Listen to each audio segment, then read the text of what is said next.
Welcome to Literary Libations with Librarians. This week, our librarians are going to be chatting about ridiculously long books that are worth every page. As you're listening, if you want to get your hands on any of these ridiculously long books, there are several ways to go about doing that. The first way isn't listed here on your screen, but it might be the quickest and easiest, and that's to call your local branch of the Monroe County Library System and discuss it with a librarian if you want to get your hands on one of these. The next way would be if you want a physical copy. You can go to our online catalog, and that website's on your screen, and request hardcover, paperback. Maybe it's available as an audiobook on CD or in large print. As we talk about each of the titles, they'll appear on the screen along with the formats that they are available in. Some of those will be digital formats, and one of those platforms is Overdrive. The Overdrive app is called Libby, so those are the same thing. Overdrive offers downloadable ebooks and downloadable audiobooks. Hoopla offers downloadable ebooks, downloadable audiobooks, and also movies, music, and graphic novels.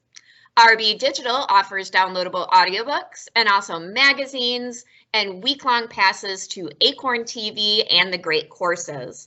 And the extra special thing about Hoopla and RB Digital is that there is never a wait for any of those items on those platforms. And with us this week, we have 5 of us, and I am Jennifer Granuski, and I am the community librarian at the Dundee branch.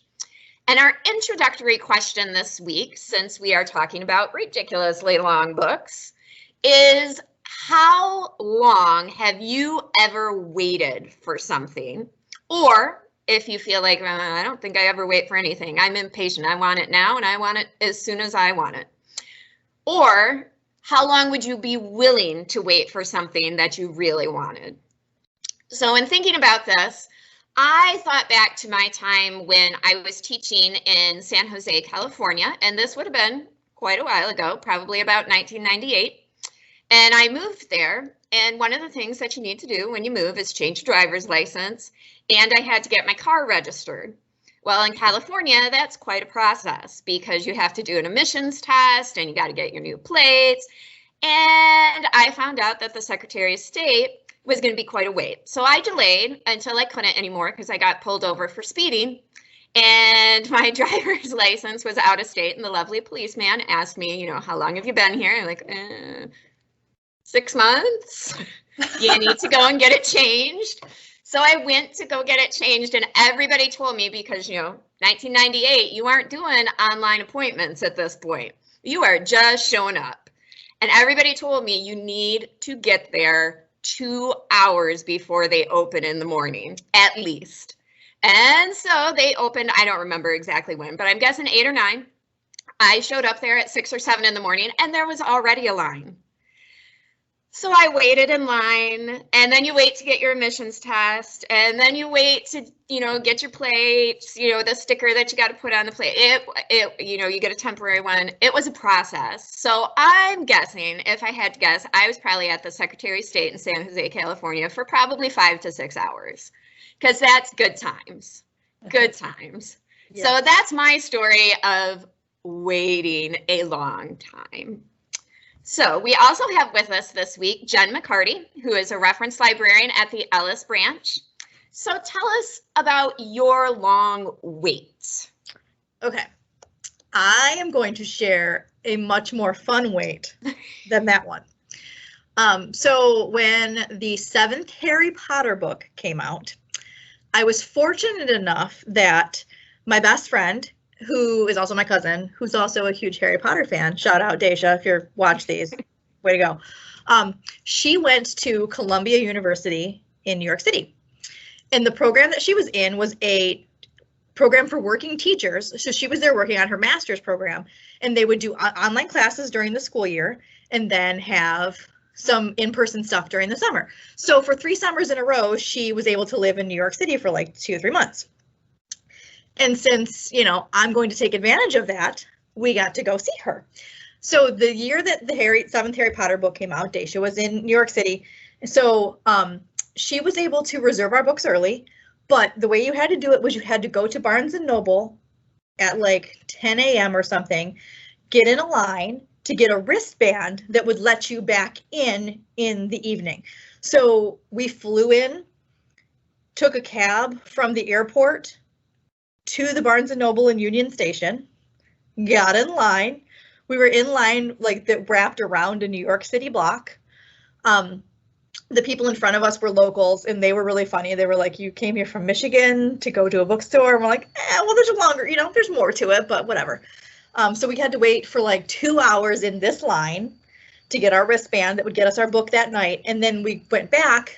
I don't remember exactly what time the party started, but fairly early. Like we had dinner in Union Station, then went back to the party. And the party was hosted by Jim Dale, who does the audiobooks. Yes. A Harry Potter release party for the last book in New York City. There was some cool stuff. So Jim Dale was there on one of the floors. It was like a 3-floor building, reading excerpts from the new book and from the old books. They had like all kinds of other cool stuff going on. But so we spent, all evening then at Barnes and Noble to get our book finally at midnight-ish, because then you had to wait in another line to actually get your physical copy of the book. But even though there was a ton of waiting, it was a blast because, we were in New York. This was this really cool release party. It was the 7th book, and it ended up giving me one of my favorite memories of all time, which is like 2 a.m. taking the subway from Union Station back to Dacia's apartment, and every person on the subway at like 2 a.m. or 3 a.m. or however late it was is sitting there reading the same book. It was like the most amazing thing, with everybody sitting there with their head in Harry Potter and the Deathly Hallows. So that's my fun story. That is awesome. And also Jim Dale in person. Oh my God, it was so great. It was so my mouth. Yeah, I'd have a total awkward moment where I'd just be like standing in the background, like. Yeah, it was. And then say anything to him. Just in the background. The next day, we went to a signing of the new book that was Mary Grand Prix. So I have a book signed by the illustrator. That's awesome. All because my cousin went to school. So thank you, Dacia, for getting your master's degree at Columbia University. That is awesome. Thank you, Jen. All right, so who's going to try and top Jen's waiting story? Let's go to Kristen. Kristen is a reference librarian at the Bedford Branch Library. And what have you waited for, or what would you be willing to wait a long time for, Kristen? So I am super impatient, so I don't really wait. And Kelly knows this as well. We probably get this from a family member, because we will start off with good intentions and probably almost get to where we want to be, and then we go, I don't want to wait for this. So I'm gonna go with what I would wait for, or how long I would wait indefinitely to go see Hamilton live. If that ever happens again, I will do whatever I need to do to go see that. So probably like most of you, or much of you, or some of you, I watch Hamilton all the time. I listen to Hamilton all the time. My 4-year-old can sing Take a Break like nobody's business. So I will wait however long I need to wait to go see Hamilton live anywhere. Excellent. I just have to say I'm late to the Hamilton thing.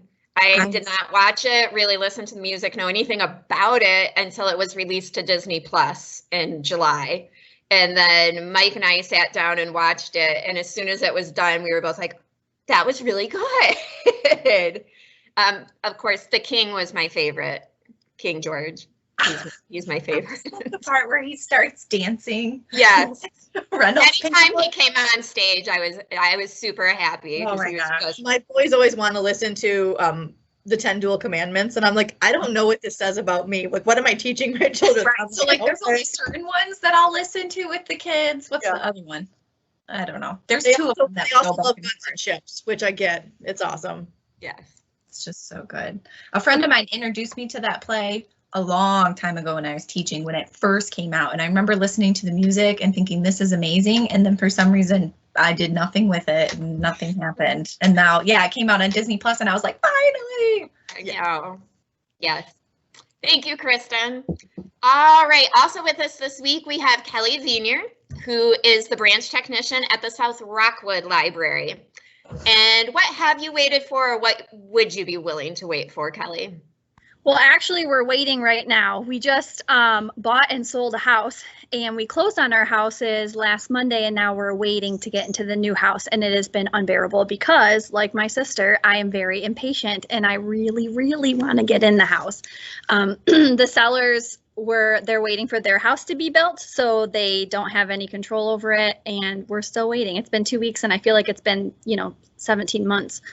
So we're supposed to get in there the end of September, but it's been absolutely nerve-wracking because I'm very impatient, and I just want to pack all the things and move and then get all the things done. So And then decorate for Halloween. yes. Right now I live in a really small house, so I haven't been able to spread out all of the stuff. So this house is bigger and it has much more land, and so we're very anxious. So yeah, right now I'm waiting, and it's not great. Waiting is hard. It is. There's my words of wisdom. Waiting is hard. That's an Elephant and Piggy book. Oh, it is. It is. Elephant and Piggy can help any situation. So there you go. There you go. Waiting is hard, and read Elephant and Piggy. I have it all. Thank you, Kelly. Also with us this week, we have Isabella Arnold, who is a processing clerk at our administrative building. And what have you waited a long time, or would you be willing to wait a long time for, Isabella? Well, I am currently waiting for a second volume of a book to come out, and I've been waiting for 5 years. 5 years. Yeah, this was actually going to be one of my books for today, but I didn't choose it. And it's a biography called Steel True, The Life of Barbara Stanwyck, who's this old movie star. And it's like, I used it as a yoga block for a long time because it's so thick. And volume 1 came out, and it left it at like this great point in her life. And I was so excited. And I was like, oh, volume 2, this book came out, because I read it maybe 3 years after it had come out. It's like, oh, volume 2 will come out real quick, I'm sure. Still waiting. Still waiting. It says, like, her bio is updated on Simon & Schuster that says working on volume 2, and hopefully it'll come out in my lifetime, because it's really good. I really can't wait to see what happens in her life. So yeah, I check the website like once a month, see if there's any updates. I look at her Twitter and her Facebook. She posts a lot of pictures of her dogs and her life in Connecticut. But nothing else. Volume 2. You're like, write the book. Write the book. Well, the first one took apparently 7 years to write. So that was published in 2013. So we're at 7 years now. So hopefully, I'm still waiting. I'm patient.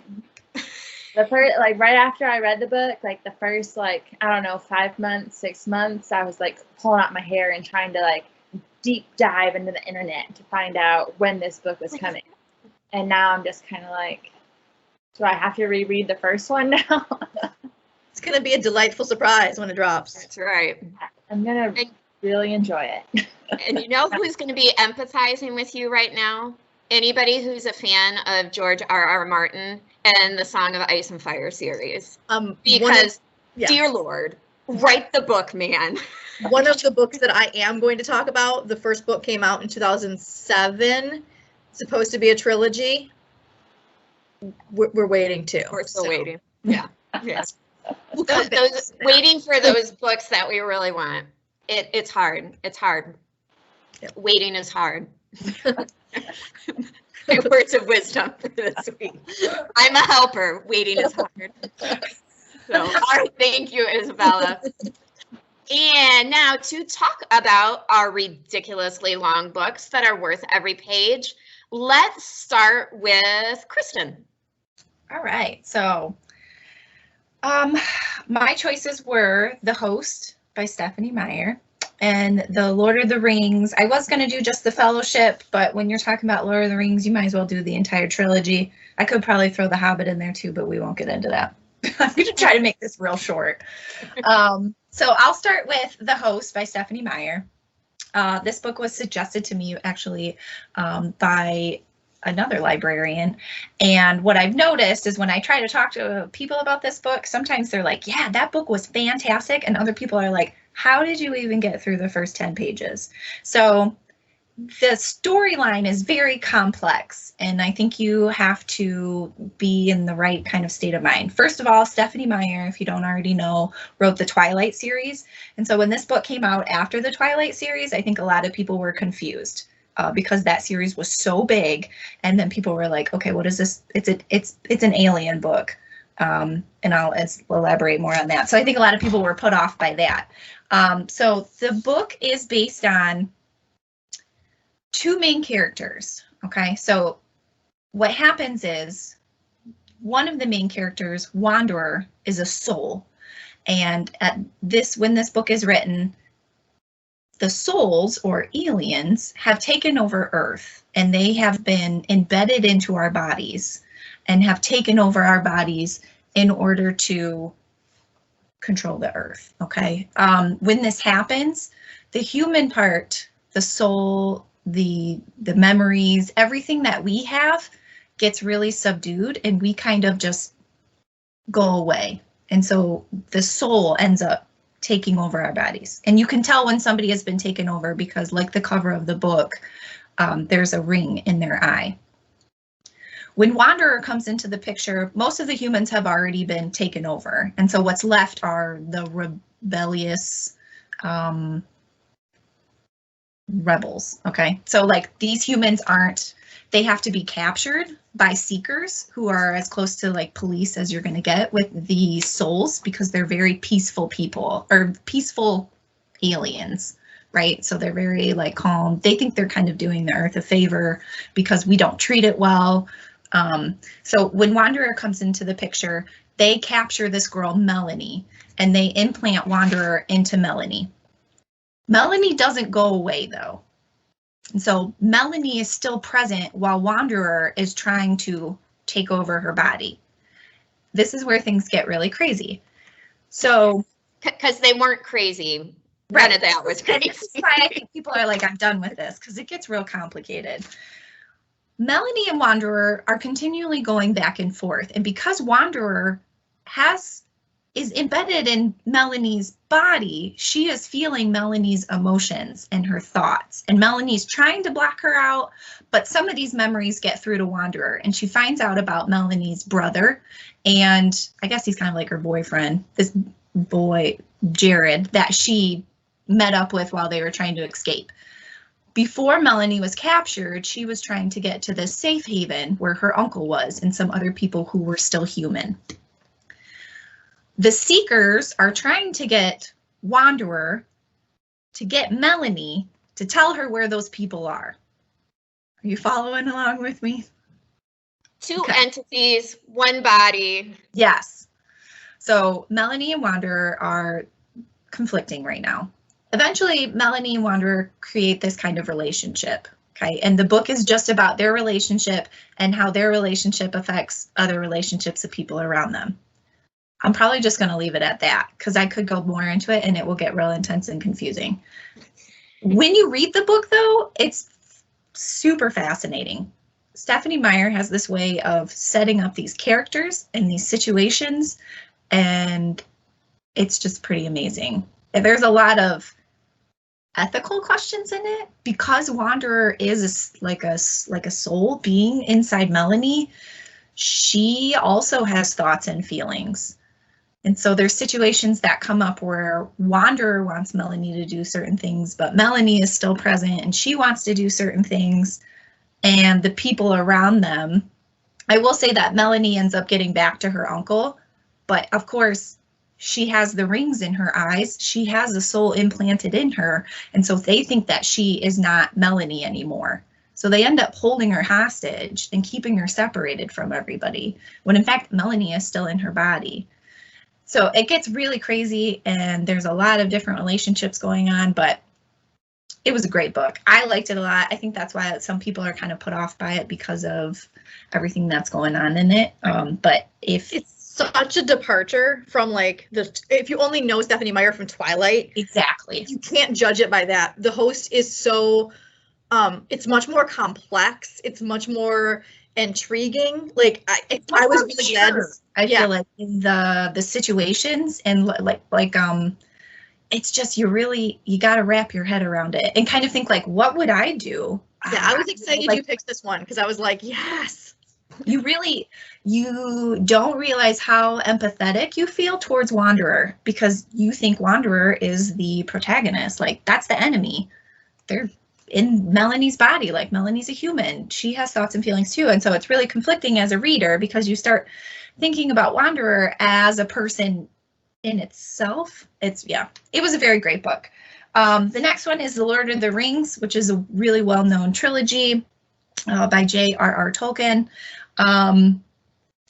I chose this book, or this series, I guess, not even necessarily because of the length, but I feel like it's one of those books that it might take a little bit longer to get through because of the material in it and because of the way it's written. There's so much complexity. I love this series just because of how many layers and levels there are to all of the places and cultures and characters. And I mean, you could talk about this book for years and still not cover everything that Tolkien did with it.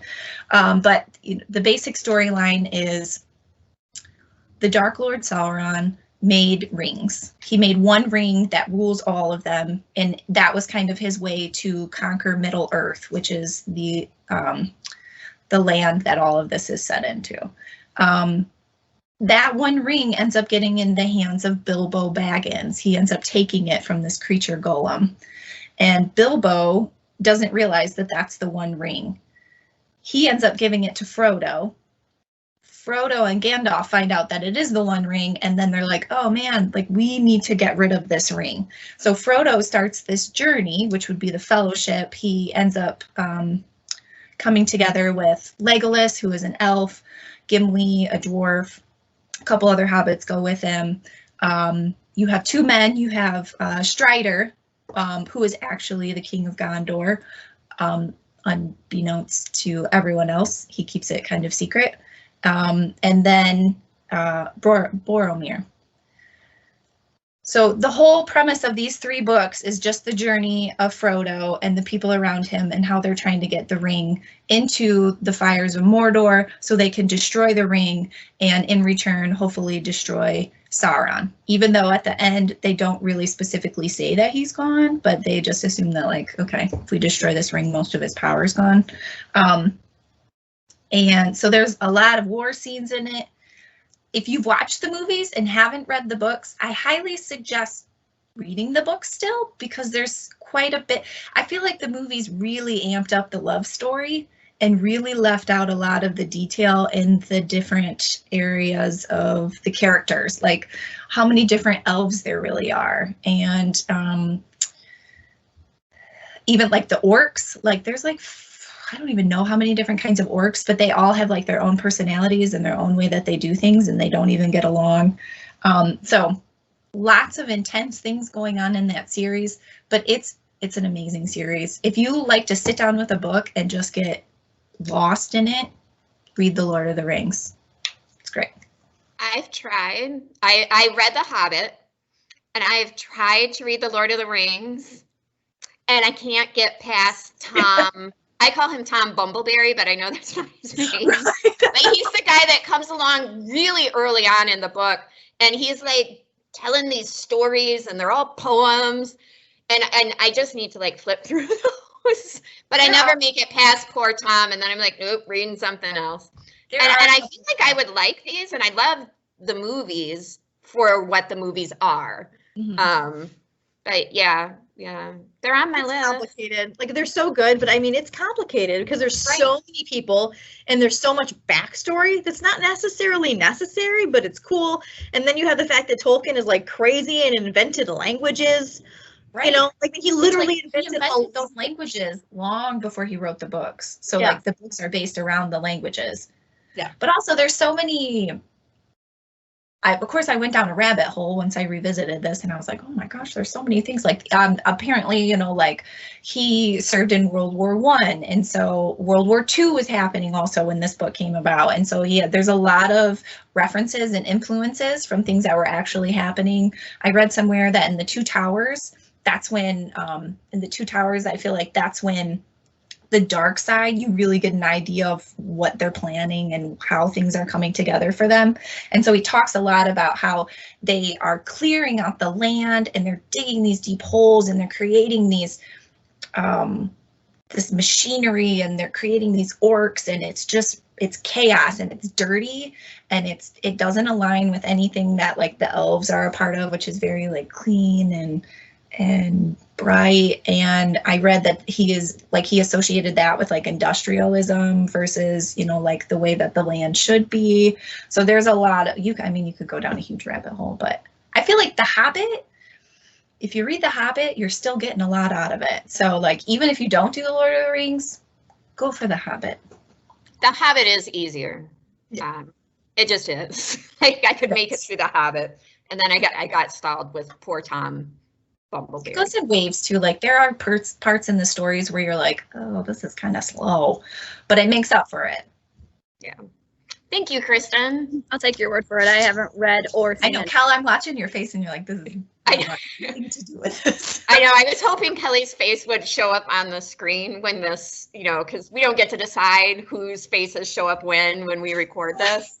And Kelly's got a look on her face like, nope. Not my thing. That's okay. There's a thing for everybody. Fantasy is not for everyone. No. It's not. No. All right, let's have Isabella share her ridiculously long reads. Oh, you're still muted, Isabella.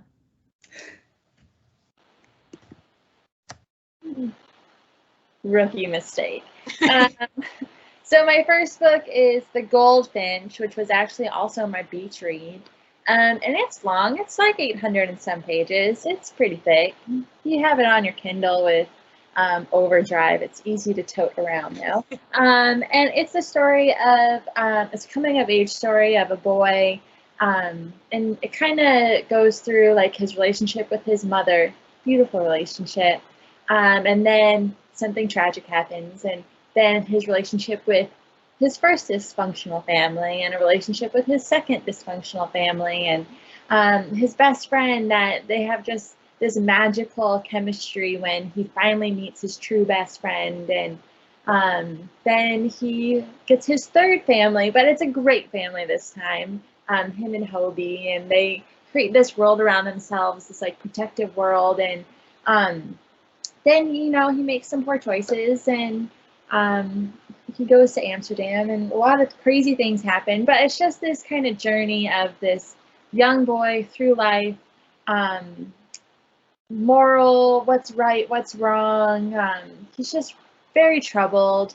It had a lot of themes that I didn't think I would enjoy, just because I don't like violence, drug use, like that's not, I don't read that type of stuff. But it was so good. It was really good. And he, you know, he steals a painting in the very beginning of the book, and it kind of, his life is around this painting and what happens to it. So yeah, Goldfinch, super popular. I picked it up because I think it won a Pulitzer Prize. I believe it did, yes. It did. And at one point in my life, I was like, oh, I'm only reading Pulitzer Prize books because clearly they're the best. But it was so good. It was very good, very long, but it's super easy read. You kind of like fall into it. Have you ever read a book where like you just feel like you're going deep down a well, and then all of a sudden you're like, whoa, where am I? What time is it? Is it still Tuesday? And like that's this book. Very good, very well written. Just became a movie last year. I haven't watched it yet, but I need to. And then my second big long book is The Fountainhead. And The Fountainhead, in like my sophomore English class, the Anne Rand Foundation sent like boxes of her books to our class, like to our teacher, I guess. And she said if you read The Fountainhead or Anthem, then you would get extra credit. So, and it was a mass market paperback, and it was so big, and I couldn't read it because it was so tiny. Yeah, the print was minuscule. So I couldn't read it, but I kept it, and I had started it on spring break one year, because that's what nerdy kids do, is start really big books on spring break. And it just kind of, my bookmark never moved in it. And so I finally read it in like 10 years later. I finally got a large print edition of it to read, which was even bigger. Yeah. I feel like large print is very underrated. I love it personally because it's a lot easier on the eyes. But so that's how I discovered The Fountainhead. That was a lot of backstory. But so it is the story of an architect. And it's an architect who, he doesn't want to conform with society. He doesn't want to make buildings that are just cookie cutter. He doesn't like, you know, the neighborhoods of everybody has the same house. He wants to be unique. He wants to find his individual self-style. He only will build buildings where no detail can be changed after the plans are submitted. They have to be his building through and through. You cannot change a thing. And so he has a lot of success, but then also a lot of failure, in that people think he's too avant-garde, he's too different. And this story is kind of just an up and down of finding your true, like, what is true, your true self, your true soul, your true artistic voice versus conformity. True self, conformity. True self, conformity. It just kind of keeps going up and down. And as these new characters are introduced, it's like, I feel like slightly political, because I guess it's more like collectivism versus your true identity. But it's just, I really enjoy reading those types of books of people like on a quest to like find their true selves, and he is just unwilling to conform to anybody's standards. And it kind of like is his downfall, like a little bit. Like in the big scene towards the end, he submits these plans for a community housing project, and it's like out of the future. Like it's so weird, like it's all set up. Really cool though. And he submits the plans and says nothing can be changed. And then he leaves, and then he comes back, and it's not what he wanted, and he tears it apart and like just goes to town. And so yeah, I thought it was fascinating. When I finally did sit down and read it, I was like, I've had this book on my shelf for how long and have not read it. But yeah, it's just, I feel like it's also kind of like, this is going to be a terrible comparison, but I really loved the book Siddhartha growing up, which is like a very small book compared to this. And I feel like he's a little bit of a Siddhartha. He's on a journey to, you know, have his true self. And yeah, that's pretty much what the whole book is about, is what is popular versus what you are about in truth. So yeah, definitely not for everybody, but yeah, it's cool. Has anybody else read The Fountainhead? I have not. So That's been on my list for years. But I always got confused because there's a movie called The Fountainhead, and it has nothing to do with that book. And so I watched the movie first, and I was like, "Oh, is this what that book was about? Because this is nuts. That movie is like super psychedelic and weird." And no, not even close. No, this is literally just about a guy that builds buildings that nobody lives in. Good. All right, thank you, Isabella. And let's have Kelly share her big books. So my two, I read a really long time ago, and because I have no patience, I listened to both of them so that I could do other things while I was listening to them. But the first one that I'm going to talk about is Fire. And this book is still one of my favorites. I just actually reread it recently. And it's part of a series. It's the prequel or companion to the Graceling novel. Have any of you guys read the Graceling? Yeah, I figured. I remember you talked about that one time. Yeah, I talked about it for one of our things. Yeah, so good. So Fire is like the prequel. It's a companion.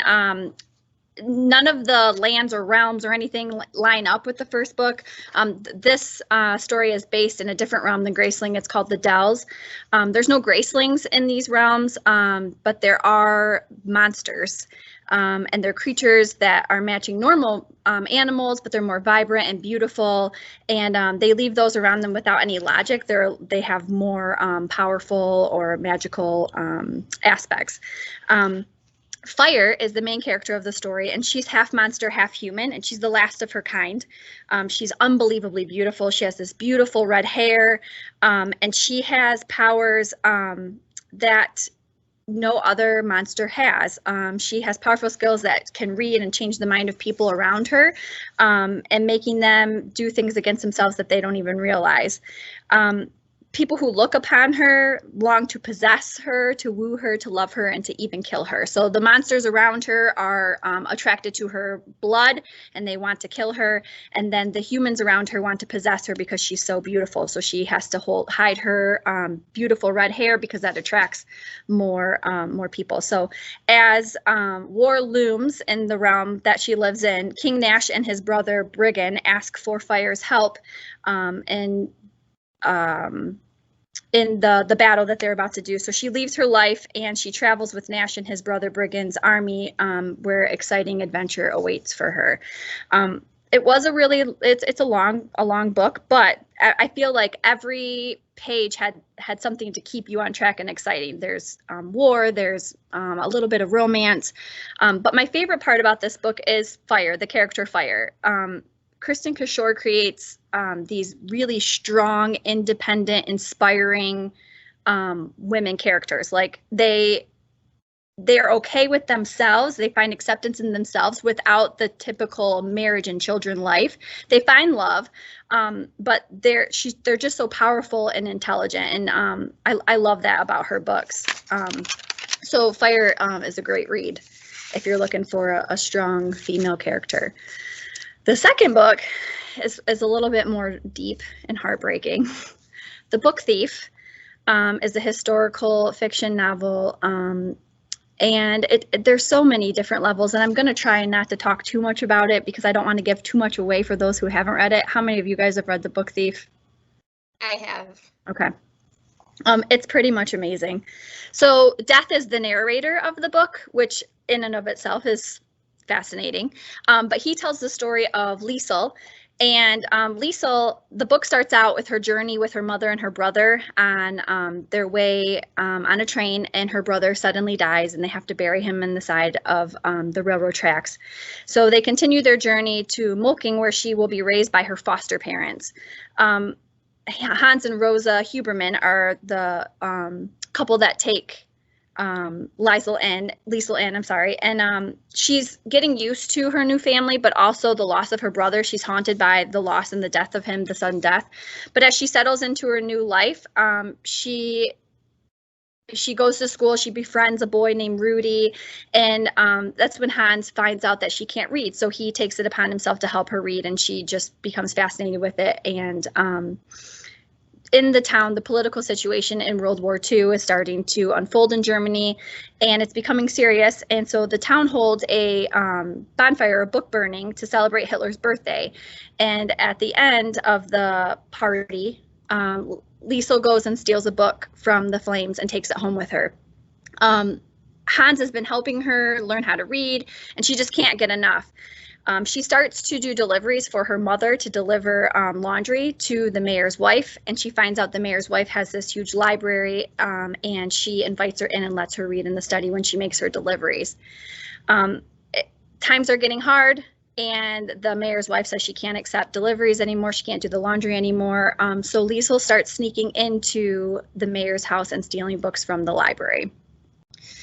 Meanwhile, a German Jew named Max cashes in on a favor that Hans made to his mother, and has to flee with fake papers, and Hans and Rosa takes him into the house and hides him into the basement. Liesel and Max become fast friends and share the love of reading and stories. All the while, Liesel is now stealing books on a regular with help from Rudy, and the mayor's wife knows that she's the one stealing the books and leaves her leaves her a letter and a dictionary and a thesaurus, and then later a blank notebook for her to write her own stories. There's lots of things that happen there. I don't want to say too much because that's what makes this book so great and makes it worth the lengthy read, because there's something that happens that you're like, what? Are you kidding me? They can't take any more.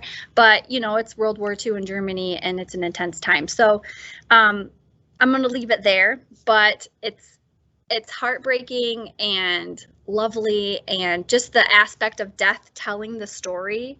It's a really, really great read. And for someone who is a fan of historical fiction, like that's generally where I go to when I'm looking for books. It was awesome.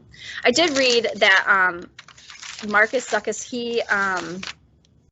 he was inspired by an eyewitness account his mother had told him when he was growing up of Jews being marched down the street by Nazis, and a boy offered a struggling man a piece of bread, which is also a scene in the book, but it's Hans offering help to a Jew marching down the street. But in response, the German soldiers took away the bread and then whipped the man and the boy. And so he saw this as an ultimate symbol of the difference between kindness and cruelty, and that kind of becomes a repeating theme in the novel. So it's worth the read. I thought the audio was really good because there's so much German language in it. It would be, you know, it's hard if you're not fluent in German to kind of grasp that. So the audio was really, really good, and I recommend it. It's an amazing, amazing book. If you haven't picked it up, good for adults, because I think it was marketed as a young adult book, but absolutely for adults. We did it in our book club, and there seems to never be an end to World War II novels, and there is a difference between one that's amazing and one that seems to go over what has already been covered before. Yeah. And this one is amazing. It's different. It's just a testament to like human emotion and relationships, and yeah, it's good. And the movie, so they came out with the movie, I think in 2013. I think the book was written in 2007 or something, but 2013 was the movie, and even the movie was good. I mean, obviously it's missing some things, or, you know, they kind of move some things around, but even the movie was really, really good. I still haven't watched the movie. I have a really hard time. Books that I read first that I'm deeply attached to, I just sort of like avoid the movie. Right. Well, it's not. I don't know. It's not going to measure up, and then I just can't deal. So I generally do too. And I feel like I read this book when it maybe a little while after it came out, like it was like in 2010 maybe. But I just recently watched the movie, like I think it might have even been during quarantine. And so it was in a long enough period that I could, you know, like I was detached a little bit and appreciate both. So, but yeah, the movie was sitting there going, Hans doesn't look like that. He never did that in the book. That's not the book. That's not what happened. Yeah. So that is how it is. Yep. Thank you, Kelly. Let's have Jen share her ridiculously long books. Okay, so where to start? Which book do I want to start with? Okay, let's start with a classic that I love, The Count of Monte Cristo. Not like the sandwich. That was sandwich. That was what Jennifer said when I said I wanted to do this book. She was like, no, I want a Monte Cristo sandwich. So for anybody who's watched these or listened to these book talks that we do, you know that I'm a fantasy science fiction reader primarily. So it might be surprising to know that The Count of Monte Cristo by Alexander Dumas is actually one of my favorite books of all time, because it's not that at all.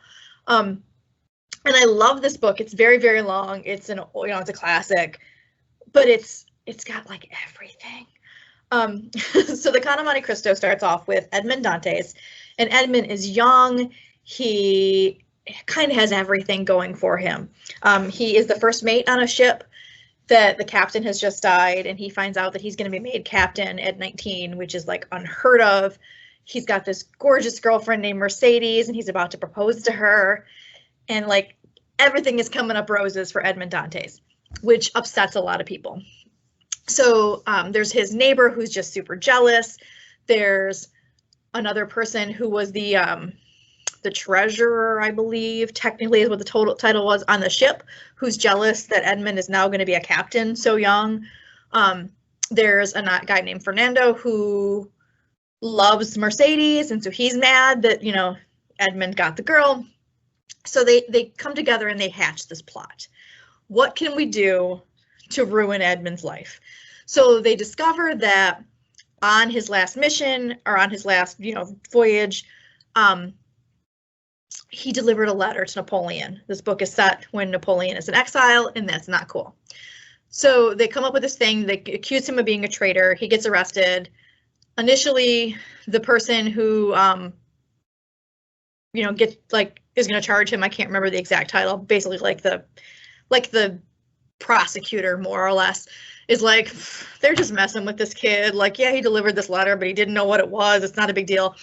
Well, then he finds out the letter was delivered to his dad as a Napoleon supporter, which is not cool. And he needs to bury this because he wants to continue to rise in the political echelon, and this is not cool.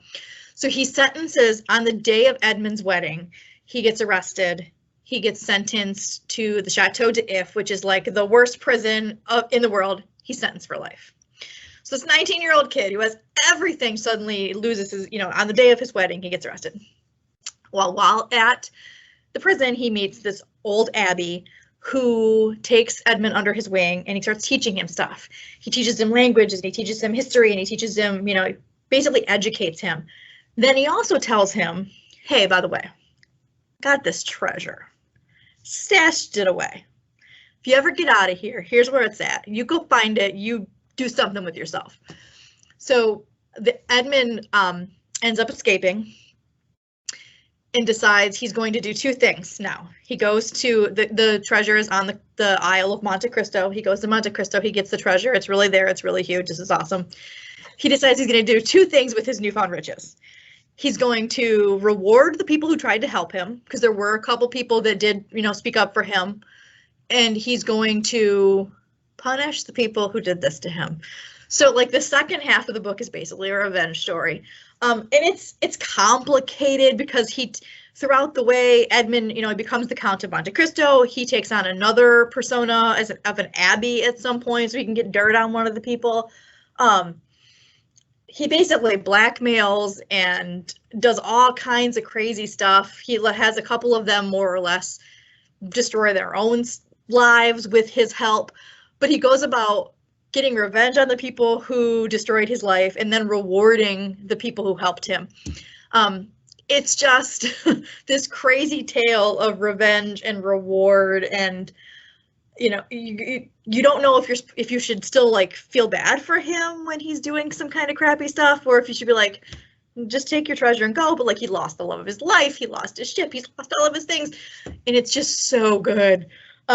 It also has one of my very favorite quotes in any book that like I take to heart. It's until the day that God shall, I can't remember the exact word they use, but basically it says all human wisdom is summed up in these two words: wait and hope. And I feel like, yeah, isn't that it? Like, wait and hope. Because you know, waiting is hard. Waiting is hard, but Sorry. throw some hope. But if you in got there, hope, and I do love this book. I don't remember when I read it, and I started it, and I don't know, I think I just felt like I should read classics because I was an English major when I was in college. But it's so juicy. It is. Like, There's so history down, bench like, plots are so convoluted and over the top, and you're just like, yes, it's so fun. It really is a fun book. Yeah, there is a little romance in there.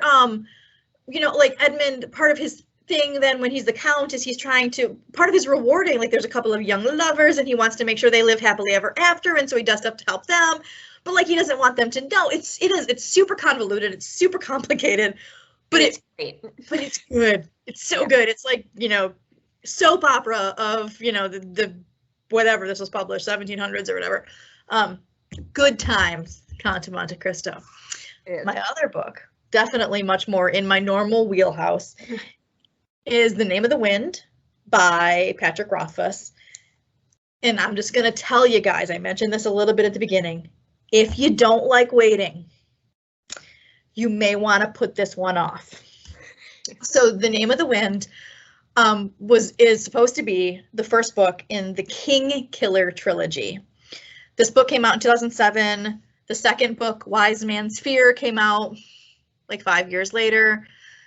We're still waiting for the third and final book.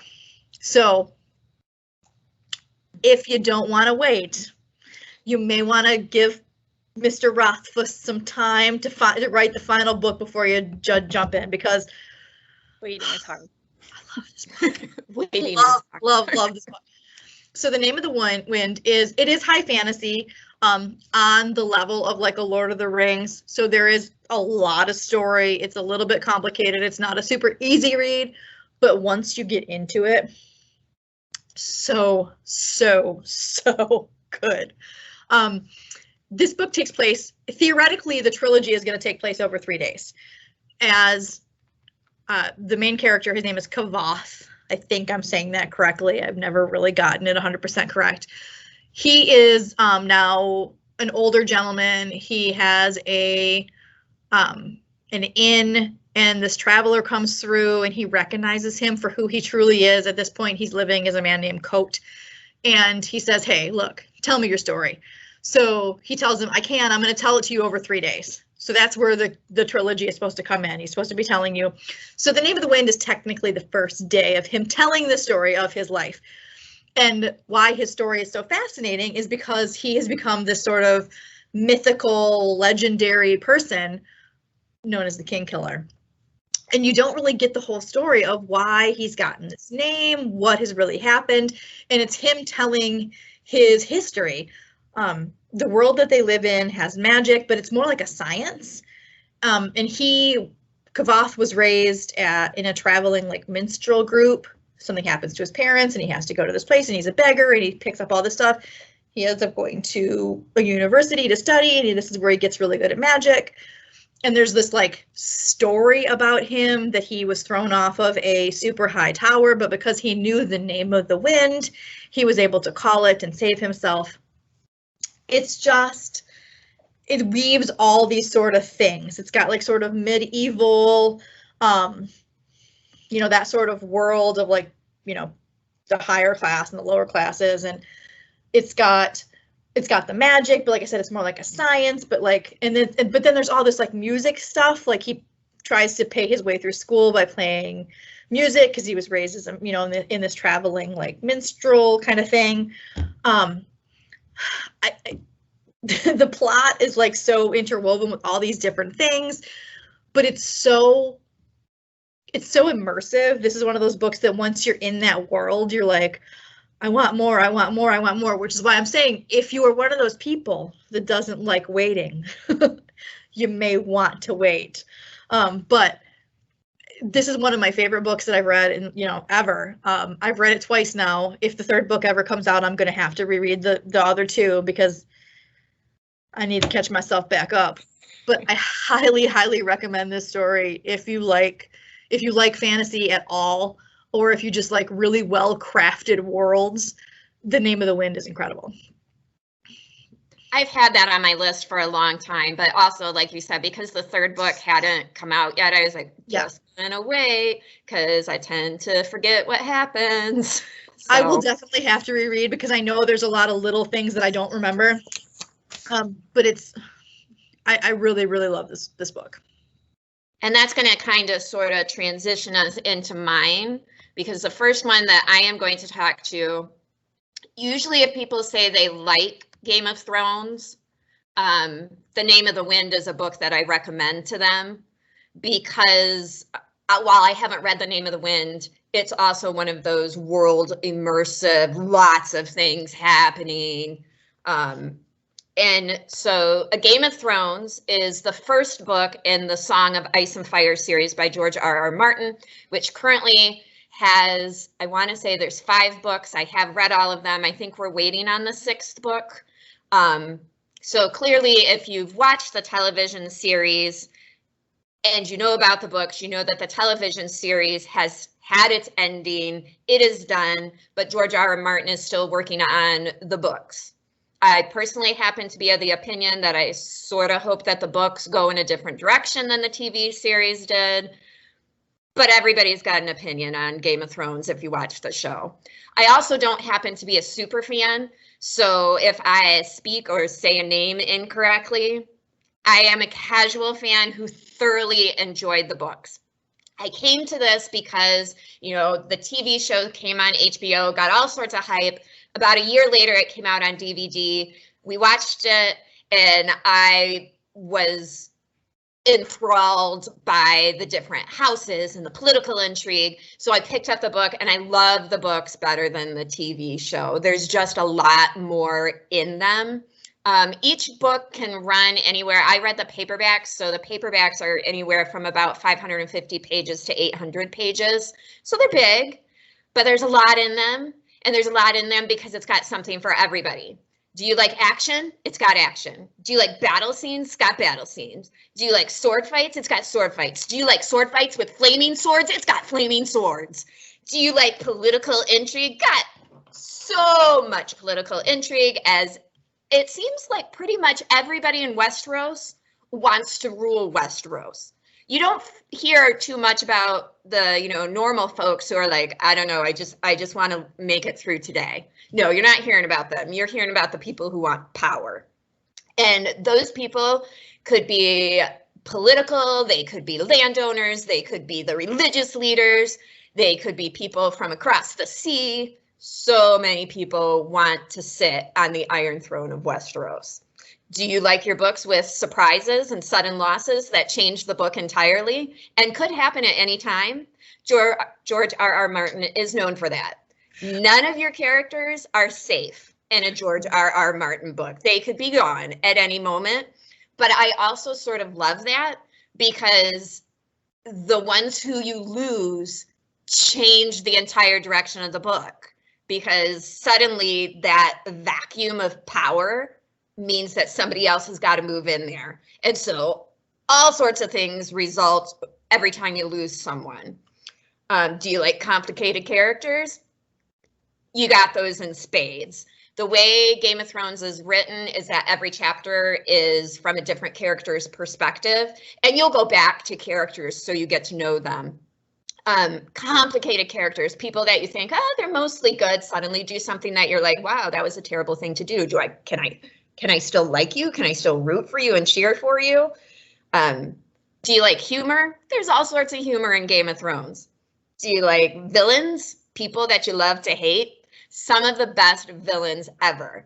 And what makes a really good villain, my brother pointed this out to me, is you actually want your villain to be smarter than your hero. Because if the villain isn't that smart, then it's no challenge to take them down. You need super intelligent, awesome villains, and this book has them. Cersei Lannister is no fool. And you start to get to the point where you're like, I'm almost kind of rooting for her because she's so amazing and intelligent, even though she's evil and awful. So complicated characters. Do you like dogs? Do you like dogs? We got dogs in Game of Thrones. Dire wolves, giant dogs. It has everything. You really, and I'm speaking as a person who struggled with Lord of the Rings. Bless Lord of the Rings' heart. Game of Thrones is like, it's like stepbrother, like it's not as challenging or as deep. Yeah, it's like amped up, but not as deep. Like, this is just a really good story where you never know where it's going to take you next. I think that's part of the reason why in the television series I struggled at the end, because I felt like suddenly these characters were safe, that we weren't going to have to say goodbye to them. And in the books, you don't ever feel that way. You feel like your characters, because it's a violent world, and you feel like those characters could be gone at any moment. The other thing about the books, as opposed to the series, if you're a person who's uncomfortable with sex scenes on your television, as I often am, in the books, you can just flip through those. You don't have to sit there. So if that's a thing that makes you nervous, In the books, you can just move quite through those. But, you know, if you're like, I like a steamy scene, it's got steamy scenes. So it's got everything. So that's why I love Game of Thrones. I really do. They are fun reads. But like Jen mentioned about Name of the Wind, George R.R. Martin has been waiting on, I think the next book is supposed to be entitled The Winds of Winter. And then the next book is something about spring. So supposedly there's 2 more still coming. And we've been waiting a long time. What? I thought he said he wasn't going to write anymore. I thought he was done. I didn't even know there was more coming. Oh, yeah, there better be. Otherwise, it's somebody else going to have to write them. I'm not going with the TV ending. I highly suggest audiobook on this too. So if you have a hard time like reading books like this where it switches characters a lot, I did the audiobooks on these and it was so much easier for me. Did you need a cheat sheet for the audiobook to remember who goes with which house? Like, okay, no. You're Greyjoy, you're Lannister, you're Stark. I feel like I didn't have an issue with that. Okay. I've never watched the show, and as kind of a geek, like I feel like I'm not supposed to do that. Right? There you go. And I've also tried to read the book like 4 or 5 times. My brother lent it to me for a while. I think I ended up buying it on like Kindle.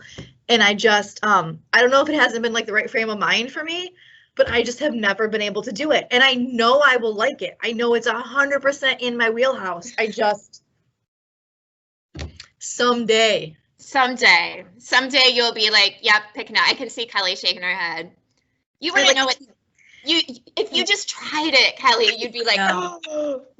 How do you get so much drama? 1% who has never watched the show? Like, yeah, I haven't watched the show or read the books, and I feel like I should have, because that's totally my thing. But everyone tells me I should, but I can't. I want to read the books. I watched the first scene of the first episode while on an elliptical once, and I was so scared I couldn't watch it anymore. You're like, nope. But I want to read the books. I'm the only person in my family that hasn't seen the TV show, and my brother's read all the books. I want to one day. I want to. Pardon? The first book, but doesn't the show kind of go away from the books? It has to, because he didn't have an ending. Yeah, it's past it. Like he just, okay. They had to make up their own because he hasn't finished writing the books. And there's a lot of stuff. I mean, as always, when things get moved to a visual medium, there's a bunch of stuff in the books that gets dropped. Oh, yeah. One of the things in the book that I really like are the various religions of the different lands. And that goes almost entirely unexplored in the TV series. One, because I'm pretty sure it wouldn't be that interesting for somebody to sit there and explain, and now let's talk about the 7 gods or the older gods. Like, people would be like, oh yeah, because in the show, where's the action? Where's the revenge? So, but it's interesting in the books because that does play into how the different characters respond to the world around them. So I think it's fabulous. So give them a chance. If you've been hearing about them and you're like, nope, I see your face, Kelly.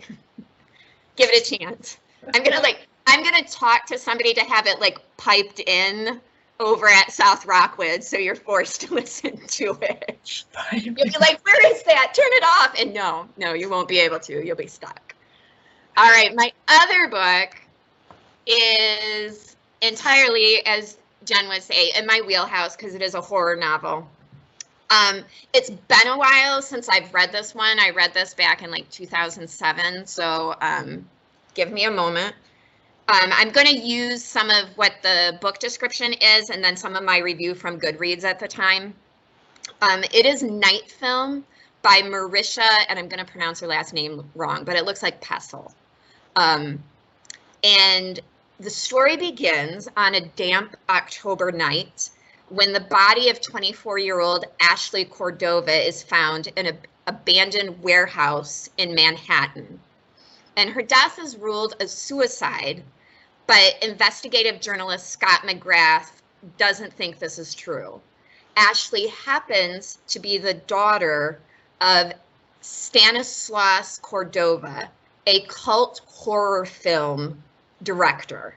And he is reclusive and he hasn't been seen in public for more than 30 years. And this isn't the only death that's related to the Cordova family.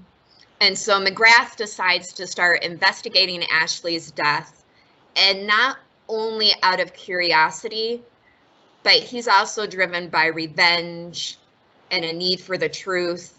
And he's also fascinated by Cordova's world of these cult films that can only be seen at special screenings that you get a secret invitation to. So that's the story. And McGrath has tried to follow Cordova's life previously. And when he started looking into these films earlier, he basically lost his marriage, his family, because of his obsession with this filmmaker.